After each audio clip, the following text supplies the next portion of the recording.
Laert Vasili dhe Gerta Gixhari kanë pasur një përplasje të fortë së fundmi kur gazetarja e provokoi aktorin gjatë një interviste.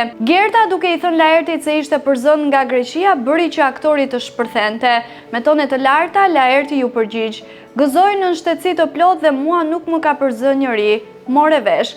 Ai e quajti gazetaren shpifse dhe e pyeti se si mund të dinte ajo për ndodhin, duke akuzuar për shpifje të qëllimshme. "Ti e shpifse, ku e di ti që jam përzën? Është hera e tretë që e thua. Ku e di ti që jam përzën? Do mbash përgjegjësinë o karnavale", shtoi ai, duke e kritikuar ashpër për deklaratën e saj. Laerti nuk kurseu as pak fjalë të rënda ndaj Gertës, duke i quajtur atë një turp të gazetarisë shqiptare dhe duke i kërkuar që të mos fliste për çështje që nuk i dinte. Ky debat i ashpër ka nxjerrë në pa tensionet ndërmjet të dyve, duke theksuar një herë tjetër se Gerta, si gazetare, ka ndikuar shpesh tek banorët dhe ka shpërfaqur një sjellje provokuese ndaj tyre.